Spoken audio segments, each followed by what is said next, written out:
अस्सलाम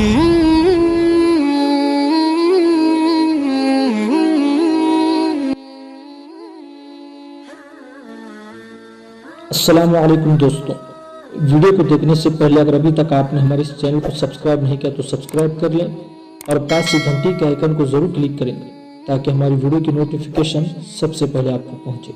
जज़ाकल्लाह।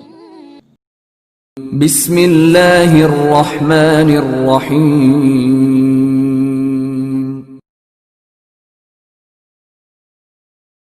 सुल्तान शहाबुद्दीन गोरी और हिंदुस्तान, एपिसोड नंबर 21। बीढंड फतह करने के बाद एक रोज सुल्तान शहाबुद्दीन गोरी शहर में एक जगह कुतुबुद्दीन ऐबक, हाजी मोहम्मद अली गाजी, वजीर जियाउल मलिक, मोहम्मद अब्दुल्ला संजरी, अब्दुल जब्बार गीलानी और कुछ दूसरे सालारों और उमरा के साथ बैठा हुआ था कि ऐबा वहां नमूदार हुआ और सुल्तान शहाबुद्दीन के सामने रुका। बुलंद आवाज में सलाम कहा, फिर सुल्तान को मुखातब करके कहने लगा, सुल्तान मोहतरम, आपने मुझे तलब किया है। सुल्तान शहाबुद्दीन ने मुस्कुराते हुए गर्दन इस बात में हिलाई, हाथ के इशारे से उसे अपने सामने एक खाली जगह पर बैठने के लिए कहा। जब ऐबा बैठ गया तब कुछ देर खामोशी रही। उस दौरान सब खामोश थे, लेकिन कुतुबुद्दीन ऐबक धीमी धीमी अंदाज में मुस्कुरा रहा था। यहाँ तक कि सुल्तान शहाबुद्दीन गोरी ने ऐबा को मुखातिब किया, ऐबा मेरे बेटे, मैं जानता हूं तुमने चंद हफ्ते नहरवाला की राजकुमारी के पास क़ियाम किया था और इस क़ियाम के नुकुश जरूर तुम्हारे दिल पर सब्त हुए होंगे और तुमने राजकुमारी को पसंद करना शुरू किया होगा, उससे मोहब्बत करने लगे होंगे। राजकुमारी भी तुम्हें चाहने लगी होगी, लेकिन हालात ने ऐसा पलटा खाया कि तुम्हें वहां से निकलना पड़ा। अब मैं तुमसे पूछता हूं कि नहरवाला की राजकुमारी कुमार देवी को छोड़कर कोई ऐसी लड़की है जो तुम्हें पसंद आई हो, जिसने तुम्हारे दिल में घर कर लिया हो और जिसके लिए तुम्हारा दिल चाहता हो कि तुम उसे अपनी जिंदगी का साथी बनाओ। सुल्तान शहाबुद्दीन गोरी जब खामोश हुआ तो अजीब से अंदाज में सुल्तान की तरफ देखते हुए ऐबा कहने लगा, सुल्तान मोहतरम, शहर की इंतजामी मालूमात को छोड़कर आज ये नया और अनोखा मौजू कैसे छिड़ गया? ये मौजू छिड़ना चाहिए इसलिए कि जिस कदर मेरे सालार और उमरा इस वक्त यहाँ बैठे हुए हैं सब शादीशुदा हैं सिवाय तुम्हारे। मैं चाहता हूँ तुम्हारी भी शादी किसी मुनासिब जगह हो जाए, ऐसी जगह जहां तुम्हारी पसंद हो। सुल्तान के खामोश होने पर ऐबा ने गौर से सुल्तान की तरफ देखते हुए कहना शुरू किया, सुल्तान मोहतरम, मैं इस सिलसिले में क्या कह सकता हूँ? मेरे लिए आप ही सब कुछ है। अगर आप चाहते हैं कि मुझे शादी कर लेनी चाहिए तो मैं कर लेता हूँ। जहाँ आप शादी का एहतमाम करेंगे वहां ही कर लूंगा, इसलिए कि मैं ख्याल करता हूँ कि आप जो भी फैसला करेंगे उसमें मेरी बेहतरी होगी। ऐबा के इस गोलमोल जवाब पर सब हंस दिए थे। सुल्तान शहाबुद्दीन गोरी के चेहरे पर भी तबस्सुम नमूदार हुआ था। फिर सुल्तान कहने लगा, ऐसे गोल जवाब देने के तुम माहिर हो। पहले ये कहो कि उस लड़की शुंगुल से मुतालिक तुम्हारा क्या ख्याल है, जो इस वक्त हमारे लश्कर में मौजूद है और जिसने बीढंड के नवाह में बे भरपूर अंदाज में जंग में हिस्सा लिया था। मैं तो उसे देखते ही दंग रह गया। वो बेहतरीन तरबियत याफ्ता लश्करियों की तरह जंग में हिस्सा ले रही थी और रही भी तुम्हारे पहलू ब पहलू। ऐबा मुस्कुराया कहने लगा, सुल्तान मोहतरम, मुझे अकेले के हाँ कहने से क्या होता है? उस लड़की के न जाने क्या इरादे हैं। जंग में वो मेरे पहलू ब पहलू इसलिए हिस्सा लेती रही कि मुझे अपना मोहसिन और मुरब्बी ख्याल करती है। ऐसा करना उसकी एक मजबूरी भी है। अपना घर छोड़कर उसके पास कोई ऐसा ठिकाना नहीं जहां वो आराम और सुकून से रह सके और जहां शादी करने के लिए अपनी मंशा, अपनी मर्जी, जहां वो शादी करने के लिए अपनी मंशा और अपनी रजामंदी का इजहार कर सके। यहाँ वो हमारे लश्कर में एक मजबूर और महज है। यहाँ उससे मुतालिक जो भी फैसला किया जाएगा उसके लिए वो बेचारी हाँ करेगी। हो सकता है। यहाँ तक कहते कहते ऐबा को रुक जाना पड़ा, इसलिए कि सुल्तान शहाबुद्दीन गोरी उसकी बात काटते हुए कह रहा था, ऐबा, बात मुख्तसर होनी चाहिए। मैंने तुमसे सिर्फ ये पूछा तुम्हारे ख्यालत उससे मुतालिक कैसे हैं। ऐबा संजीदा हो गया, फौरन कहने लगा, सुल्तान मोहतरम, वो एक बड़ी अच्छी लड़की है, खूबसूरत है और अब तक जो मैं उसके साथ रहते हुए उसे समझ सका हूँ उसके मुताबिक वो वफादार और जानिसार भी है। सुल्तान शहाबुद्दीन के चेहरे पर तबस्सुम नमूदार हुआ, कहने लगा, अगर तुम्हारे ख्याल में वो ऐसी है तो फिर आज शाम तुम्हारे साथ उसका निकाह का एहतमाम किया जाएगा। जहां तक उस लड़की के ख्यालात जानने का ताल्लुक है तो मैं तुम पर इंकिशाफ करूं। اس لیے کہ میں نے چند دن پہلے قطبالدین ایبک کو اس کام پر مقرر کیا تھا۔ قطبالدین ایبک اس کے پاس گیا اور اس سے کہا کہ وہ اس کا باپ یہاں نہیں ہے، اس کے لواحقین بھی یہاں نہیں ہے، لہٰذا وہ قطبالدین ایبک ہی کو اپنا باپ سمجھ کر اس کے سامنے اپنی رائے کا اظہار کرے کہ وہ کسے پسند کرتی ہے جس سے اس کی شادی کا اہتمام کیا جائے۔ ایبا پہلے تو لڑکی بڑی ہچکچائی، جہاں وہ خوبصورت ہے وہاں وہ شرمسار بھی ہے۔ پھر جب قطبالدین ایبک نے اس کا حوصلہ بڑھایا تو اس نے صاف الفاظ میں کہہ دیا کہ وہ تمہیں پسند کرتی ہے اور تم سے شادی کرنے کی خواہش مند ہے، اب بولو تم کیا کہتے ہو۔ ایبا کے چہرے پر تبسم نمودار ہوا، کہنے لگا سلطان محترم اب آپ مجھ سے کیوں پوچھتے ہیں؟ اگر یہ پسند لڑکی کی ہے تو پھر میں انکار نہیں کروں گا۔ ایبا کا یہ جواب سن کر وہاں بیٹھے سارے سالار اور عمرہ سلطان شہاب الدین کی سمت سب خوش ہو گئے تھے۔ ایبا کا یہ جواب سن کر وہاں بیٹھے سارے سالار اور عمرہ سلطان شہاب الدین سمت سب خوش ہو گئے تھے۔ اس پر سب سے پہلے سلطان شہاب الدین نے ایبا کو مبارکبادی دی، پھر سب سالار اور امیر اٹھ کر ایبا کو مبارکباد دینے لگے تھے۔ اسی شام سلطان شہاب الدین غوری نے ایبا اور شنگل کے نکاح کا اہتمام کر دیا تھا۔ نکاح سے پہلے شنگل اپنی مرضی اور رضامندی سے حلقہ بگوش اسلام ہو گئی تھی۔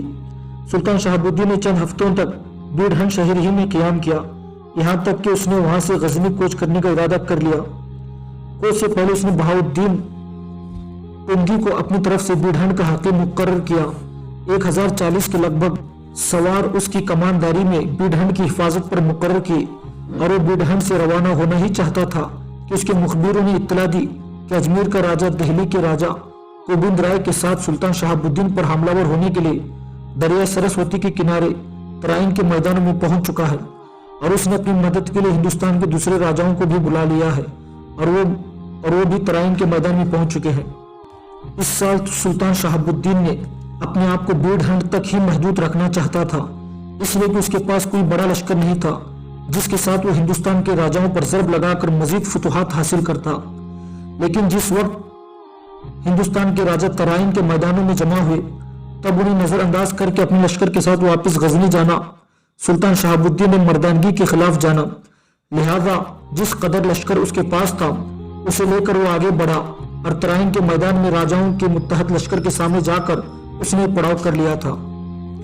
اجمیر کے راجہ پرتھوی راج اور اس کے بھائی دہلی کے راجہ گوبند رائے دونوں بھائیوں کے پاس جو لشکر تھا اس میں 2 لاکھ سوار لگ بھگ 3000 ہاتھی تھے، باقی راجاؤں کے لشکریں اس کے علاوہ تھے۔ ترائن کے میدانوں میں آخر ایک دوسرے سے ٹکرانے کے لیے دونوں لشکر اپنی اپنی صفیں درست کرنے لگے۔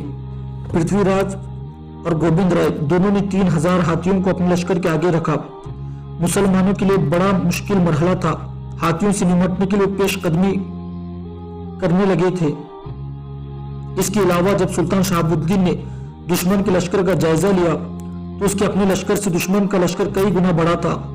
جہاں تک نگاہ کام کرتی تھی دشمن کے لشکریوں کے سر ہی سر دکھائی دیتے تھے۔ جنگ شروع ہونے سے پہلے پرتھوی راج، اس کے بھائی گوبند رائے اور دوسرے راجاؤں کے لشکر کی کیفیت عجیب و غریب تھی۔ ہتھیاروں کے بجنے کی آوازیں دور دور تک سنائی دے رہی تھی، بڑے بڑے طبل بڑے بڑے کرنے بجا بجا کر لشکریوں کو مسلمانوں کے خلاف جوش دلایا جا رہا تھا۔ لشکر کے آگے 3000 ہاتھی مست انداز میں اپنے سونڈے لہراتے ہوئے چیخ چنگار رہے تھے۔ آخر دونوں لشکر ترائن کے میدان میں ایک دوسرے پر حملہ ور ہوئے۔ ترائن کا یہ میدان دہلی سے 40 کوس کے فاصلے پر دریائے سرسوتی کے کنارے واقع ہے۔ دونوں طرف کے لشکری جی توڑ کر لڑے اپنی جان بازی کے جوہر دکھانے لگے۔ راجاؤں کا لشکر تعداد میں بہت زیادہ تھا، سلطان شہاب الدین کے لشکر کم تھے، لہٰذا مختلف سمتوں سے مسلمان لشکریوں کے قدم اکھاڑنے لگے۔ سلطان شہاب الدین کے لشکر میمونہ اور میسرہ خالی ہونے لگے تھے، اس لیے کہ وہاں راجاؤں کے لشکر کا بہت زیادہ دباؤ تھا۔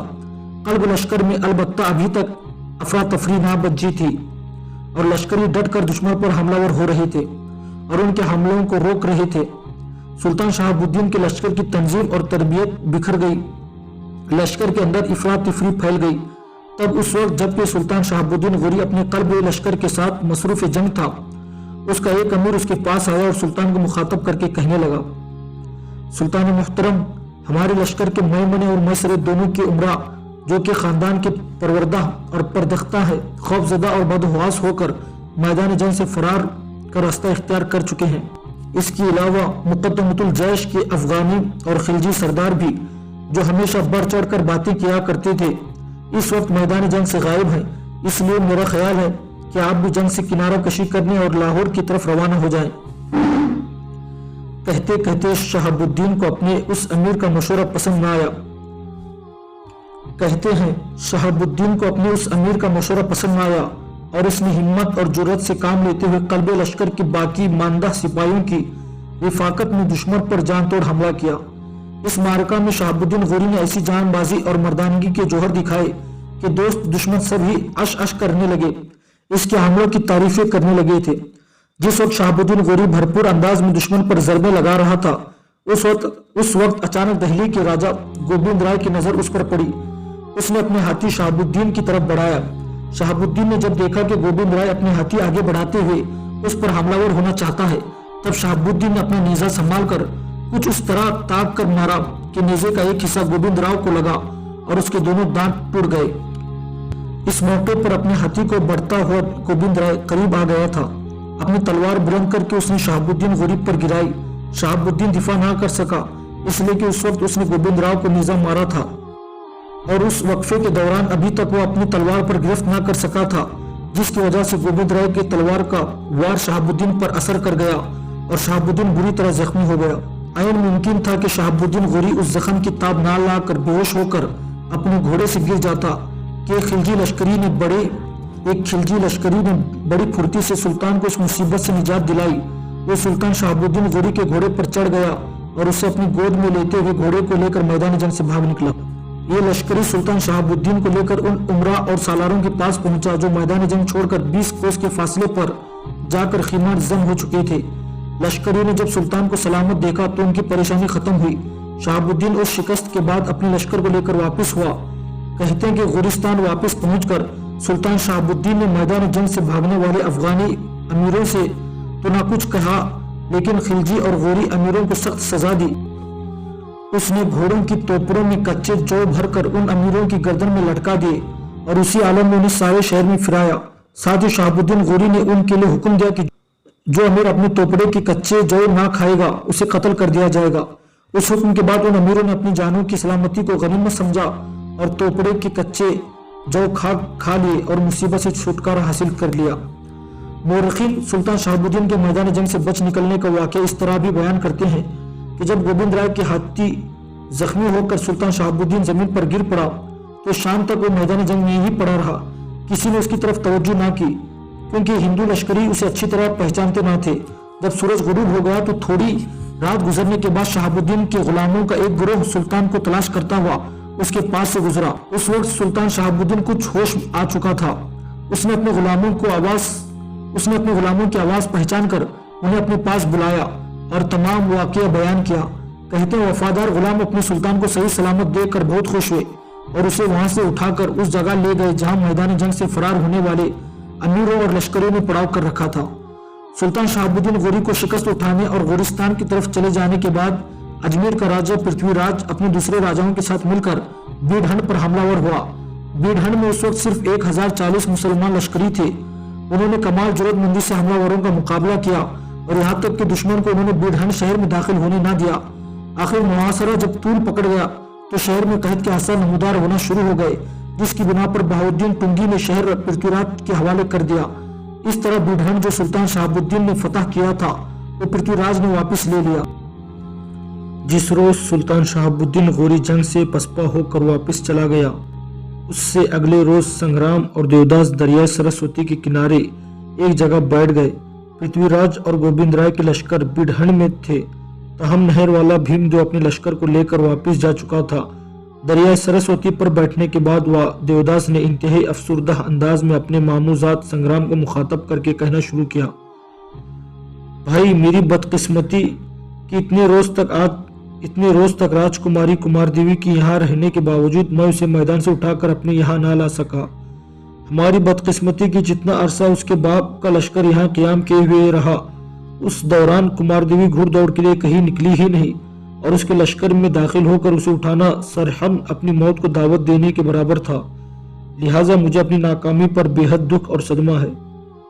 دیوداس جب خاموش ہوا تب سنگرام کہنے لگا، जब तुम्हें इसको उठाने का मौका ही नहीं मिला तो फिर अफसोस करने से क्या हासिल। अभी तुम्हारे पास उसे उठाकर यहाँ लाने का एक बेहतरीन मौका है। देखो, रोज का त्यौहार लगने में चंद हफ्ते बाकी रह गए हैं। मेरे ख्याल में मैं और तुम अपने कुछ मुस्लिम साथियों को लेकर रोज का रुख करेंगे और वहां से हर सूरत में राजकुमारी कुमार देवी को उठा लाने की कोशिश करेंगे, इसलिए कि तुम्हारा कहना है कि जब भी त्योहार के मौके पर कुमार देवी वहां आती है तो वहां घुड़दौड़ के लिए जरूर अपनी खीमागाह से बाहर निकलती है। संग्राम की इस गुफ्तगू के जवाब में देवदास के चेहरे पर किसी कदर इत्मीनान के साए नमूदार हुए थे। फिर कहने लगा, भाई तुम्हारा कहना दुरुस्त है। अब हमें राजकुमारी कुमार देवी को उषा देवी के त्योहार ही में उठाना पड़ेगा और ये काम बड़ी होशियारी और एहतियात से करना होगा। देवदास मजीद कुछ कहना चाहता था कि संग्राम उठ खड़ा हुआ। देवदास का हाथ पकड़कर उसने उठाया, फिर कहने लगा, अच्छा फिक्रमंद ना हो, अभी त्योहार शुरू होने में काफी दिन है, आओ फिलहाल घर चलते हैं। इसके साथ ही दोनों दरिया सरस्वती के किनारे से उठकर दरिया के करीब ही अपनी किलेनुमा हवेली का रुख कर रहे थे। नहरवाला का राजा भीमदो हस्बे साबिक अपने अहले खाना और अपने लवाहिकीन के साथ वो शहर में उषा देवी के त्योहार में शिरकत के लिए पहुंचा था। उसके मुहाफिज दस्ते पहले की तरह उसके साथ साथ थे और उषा देवी के मंदिर के सामने जो खुला मैदान था वहां पहले की तरह खीमे नस्ब कर दिए गए थे और सब लोग त्योहार में हिस्सा लेने लगे थे। जब से तीरंदाजी और तेग जनी में ऐबा ने राजकुमारी कुमार देवी को नीचा दिखाया था और उसका बाजू थामा था, तब से त्योहार के अंदर कुमार देवी की तीरंदाजी का मुजाहरा नहीं किया जाता। और फिर अब कुमार देवी अपने शबाब अपनी जवानी को पहुंच चुकी थी। हालात की सितम जरफी और राजा भीमदेव और उसके अहले खाना की बदकिस्मती के उस त्योहार में देवदास और संग्राम दोनों अपने मुस्लिह जवानों के साथ हिस्सा ले रहे थे। वो इस ताक में थे कि कहीं अलहदगी में कुमार देवी उन्हें मिले और वो उसे उठाकर ले भागे। त्योहार के तीसरे रोज रामदेव और कुमार देवी दोनों बहन भाई घुड़दौड़ के लिए निकले। दोनों भाई बहन उस शाहरा पर अपने घोड़ों को सर पर दौड़ाने लगे थे जो ओज से नहरवाला की तरफ जाती थी। वो ओज से लगभग एक फरसंग मशरिक में गए होंगे और वहां से वो मुड़ने का इरादा कर रहे थे कि अचानक कुछ मुस्लिह जवान वहां नमूदार हुए। रामदेव और कुमार देवी दोनों बहन भाई मुस्लिह थे। आने वाले जब मुस्लिह जवानों ने उन्हें घेरने की कोशिश की तो दोनों बहन भाई ने खूब मज़ाहमत की। आने वाले अपने चेहरों को ढांपे हुए थे। वो तादाद में चूंकि ज्यादा थे, सबसे पहले उन्होंने कुमार देवी को काबू में कर लिया। रामदेव ने जब देखा कि आने वाले उसकी बहन को अपनी गिरफ्त में कर रहे हैं तो उसने भरपूर मज़ाहमत की। मज़ाहमत के दौरान वो काफी जख्मी भी हो गया था। दूसरी तरफ मुस्लिह जवानों ने कुमार देवी के मुंह पर कपड़ा और उसके हाथ पुश्त पर बांध दिए। रामदेव पहले ही जख्मी हो चुका था, उन्होंने उसे मजीद नुकसान नहीं पहुंचा, बस इतना किया कि उसके हाथ पांव बांध कर वहां फेंक दिया और कुमार देवी को लेकर वो पहले सीधा नहरवाला की तरफ गए। कुछ दूर जाने के बाद उनके सामने एक चरवाहा आ गया था। उस चरवाहे पर एक शाहरा तो सीधे आगे नहरवाला की तरफ चली गई थी, दूसरी मुल्तान का रुख कर गई थी। वो मुस्लिह जवान जिन्होंने कुमार देवी को उठाया था हकीकत में देवदास और संग्राम के आदमी थे और वो खुद दोनों भी उनमें शामिल थे। अब वो कुमार देवी को लेकर अपने घोड़ों को शाहरा पर सरपट दौड़ा रहे थे जो वहां से मुल्तान का रुख कर रही थी। देवदास और संग्राम दोनों अपने साथियों के साथ कुमार देवी को लेकर मुल्तान की तरफ दूर तक अपने घोड़ों को सरपट दौड़ाते रहे। जब वो काफी दूर निकल गए तब संग्राम ने अपने घोड़े को रोक लिया। उसकी तरफ देखते हुए देवदास भी रुक गया और दूसरे मुस्लिह जवानों ने भी अपने आप को रोक लिया था। देवदास ने कुमार देवी को अपने सामने बिठा रखा था और उसके हाथ पांव बंधे हुए थे। उसके मुंह के अलावा उसके आंखें पर भी पट्टी बंधी हुई थी। जब घोड़ों को रोक लिया गया तब देवदास ने संग्राम का नाम लिए बगैर उसे मुखातब किया, भाई तुमने घोड़ों को क्यों रोक लिया? जवाब में संग्राम अपना घोड़ा देवदास के करीब लाया, अपना मुंह देवदास के कान के करीब ले गया और उसे मुखातब करके कहने लगा, देख जो कुछ मैं कहने लगा हूँ ये कुमार देवी का पता नहीं चलना चाहिए। मेरे अजीज भाई, हमारे घोड़ों की सिम्मों के निशानात को देखते हुए राजकुमारी को हासिल करने के लिए हमारा ताक़ुब भी किया जा सकता है। अगर ऐसा हुआ तो हम दोनों ही नहीं हमारे मुस्लिह साथियों की जानें भी खतरे में पड़ जाएंगी। वो सामने बाएं जानिब देखो कितने ऊंचे ऊंचे झाड़ छिंगार है। तुम यही रुको, मैं अपने कुछ साथियों को साथ लेता हूँ और वहां से कुछ झाड़ छिंगार काटते हैं। हम आगे आगे रहेंगे, हमारे 3 साथी पीछे रहेंगे। वो अपने घोड़ों पर सवार रहते हुए उसे झाड़ छिंकार को सिम्मों से बांधेंगे, सिम्मों से बांधकर अपने पीछे पीछे चिढ़ते लाएंगे ताकि हमारे घोड़ों के सिम्मों के निशानात मिटते चले जाएं और कोई हमारा ताक़ुब ना कर सके। संग्राम के इन अल्फाज पर देवदास के चेहरे पर हल्का सा तबस्सुम नमूदार हुआ। फिर सरगोशी के अंदाज में उसने कहने लगा, मेरे भाई जो कुछ तुम कह रहे हो यही दुरुस्त है और ऐसे ही करो। उसके बाद देवदास पहले की निस्बत ज्यादा धीमे लहजे में उसे मुखातब किया। देखो भाई, रास्ते में न मुझे और न तुम्हें एक दूसरे का नाम लेना होगा, न ही रास्ते में आने वाले मकामात का जिक्र करना होगा, ताकि सफर के दौरान कुमार देवी को ये खबर ही ना हो कि उसे उठाने वाले कौन है और कहाँ उसे ले जा रहे हैं। संग्राम ने इससे इत्तेफाक किया। फिर अपने घोड़ों से वो नीचे कूद कर कुछ साथियों को लिया। शाहरा के किनारे जो झाड़ छिंगार थे उनमें से कुछ को काटा, उनके 3 हिस्से किए और उन तीनों हिस्सों को रस्सियों से बांध दिया। फिर मुसले साथियों में से 3 को पीछे रखा गया, बाकी सब आगे रहे। उसके बाद वो पहले की तरह अपने घोड़ों को सर पर दौड़ा रहे थे, जबकि उनके पीछे रहने वाले 3 साथी रस्सियों को पकड़कर उस झाड़ छिंगार को अपने पीछे घसीट रहे थे। इस तरह उनके घोड़ों के सिंगों के निशानात मिटते चले जा रहे थे। कुछ देर तक वो इसी तरह मुल्तान की तरफ जाने वाली शाहरा पर अपने घोड़ों को सर पर दौड़ाते रहे। उसके बाद उन्होंने अपना रुख दाएं जानिब फिरा था। यूं देवदास और संग्राम दोनों बड़ी बर्क रफ्तारी से रात भर सफर करते हुए दरिया सरस्वती के रुख कर गए थे। दूसरी तरफ राजा भीमदेव और उसकी रानी राजकवल दोनों अपने खीमागाह में कुमार देवी और रामदेव के ना लौटने की वजह से बड़े परेशान और फिक्रमंद थे। इस मौके पर राजकवल ने अपने तफर्रुकात का इजहार करते हुए भीमदेव को मुखातब किया। बच्चों ने घुड़दौड़ के लिए पहले कभी इतनी देर नहीं लगाई थी, आप उनका पता तो कराएं। इस पर भीमदेव अपनी जगह पर उठ खड़ा हुआ, कहने लगा, तुम ठीक कहती हो, मैं खुद भी उनकी तरफ से फिक्रमंद हूँ। मुझे कुछ मुसले जवानों को भेजा था, मैं कुछ मुसले जवानों को भेजता हूँ जो उनका पता करते हैं। इसके साथ ही भीमदेव खीमे से निकल गया था। थोड़ी देर बाद वो लौटा। राजकवल इसी तरह परेशान और फिक्रमंद बैठी थी। भीमदेव उसके करीब हुआ, बैठा और कहने लगा, परेशान और फिक्रमंद होने की जरूरत नहीं है। मैंने कुछ जवानों को उनके पीछे रवाना किया है। हो सकता है दोनों बहन भाई कहीं रुक गए हों। अभी थोड़ी देर तक पता चल जाता है वो कहाँ है। कुछ ज्यादा देर ना गुजरी थी कि वो मुसले जवान लौटे। उनमें से 2 जवान जख्मी रामदेव को लेकर भीमदेव के खीमे में दाखिल हुए। रामदेव को इस हालत में देखते हुए भीमदेव और राजकवल के रंग पीले हो गए थे। इस मौके पर राजकवल अपने सीने पर हाथ मारते हुए कहने लगी, क्या हुआ मेरे बेटे को? अंदर आने वाले मुसलिह जवानों में से एक भीमदेव की तरफ देखते हुए कहने लगा, हम अपने शहर नहरवाला की तरफ जाने वाली शाहरा पर इनकी तलाश के लिए निकले। लगभग 1 फरसंग आगे राजकुमार पड़े थे, उनके हाथ पांव बंधे हुए थे, ये जख्मी थे। इनके हाथ पांव खोलकर हम यहाँ ले आए हैं।